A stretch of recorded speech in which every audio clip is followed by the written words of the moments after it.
আরেক ভাই প্রশ্ন করেছেন যে সব সময় নিজেকে আল্লাহ ভীরু রাখার জন্য কি কোনো আমল আছে? আল্লাহ ভীরু সব সময় নিজেকে রাখার জন্য আমল, সুবহানাল্লাহ, অবশ্যই রয়েছে। আল্লাহ সুবহানাহু ওয়া তাআলা কোরআনুল কারীমের শুরুতেই বলছেন, হুদাল লিল মুত্তাকিন। এই কোরআন হলো মুত্তাকিনদের জন্য গাইড স্বরূপ, পথপ্রদর্শক স্বরূপ। এর অর্থ কি? এর অর্থ হলো এই, যতই কোরআনের সাথে আপনি সংশ্লিষ্ট থাকবেন, সম্পৃক্ত থাকবেন, চর্চা করবেন, ততই আপনি মুত্তাকিন হওয়ার মতো সুযোগ লাভ করবেন। এরপরেও আরেকটু ব্যাখ্যায় আমরা বলতে পারি, মুত্তাকিন কে? যে তাকওয়া অবলম্বন করে সেই তো মুত্তাকিন। তাকওয়া কি জিনিস? সহজ ব্যাখ্যা বলবো, তাকওয়া হলো দুটি বৈশিষ্ট্য অর্জনের নাম। প্রথম হলো আল্লাহ এবং তার রাসূল সাল্লাল্লাহু আলাইহি ওয়াসাল্লাম যা নির্দেশ দিয়েছেন সেগুলি পালন করাকেই তাকওয়া বলা হয়। দ্বিতীয় হলো আল্লাহ এবং তার রাসূল সাল্লাল্লাহু আলাইহি ওয়াসাল্লাম যা নিষেধ করেছেন সেগুলি থেকে বিরত থাকাটাই হলো তাকওয়া।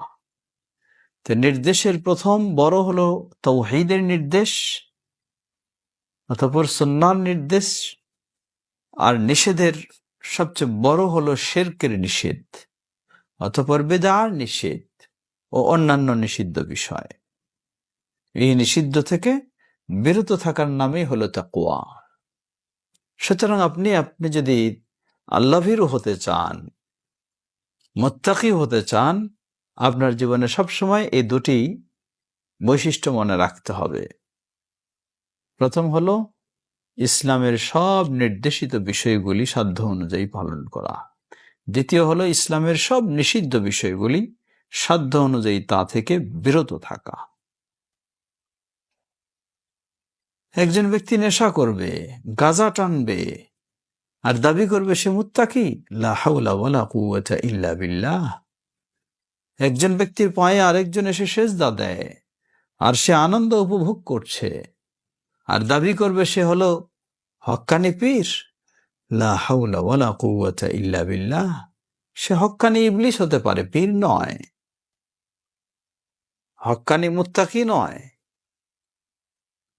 সুতরাং আমরা বলবো কয়েকটি পদক্ষেপ। প্রথম হলো আল্লাহভীরু হওয়ার জন্য কোরআন এবং সুন্নাহর চর্চা বেশি করবেন এবং কোরআন ও সুন্নাহর আলোকে ইসলামের নির্দেশগুলি মেনে চলবেন, নিষেধগুলি থেকে বিরত থাকবেন। দ্বিতীয় হলো, আপনাকে ভালো হতে চাইলে ভালোদের সাথে উঠা বসা বাড়াতে হবে। যারা আল্লাহভীরু তাদের সংস্পর্শে বেশি থাকবেন। তৃতীয় হলো, যারা আল্লাহভীরু নয়, বিপরীত, তাদের থেকে বেশি দূরে থাকবেন। আল্লাহ তৌফিক দান করুন। আল্লাহু তাআলা আ'লাম।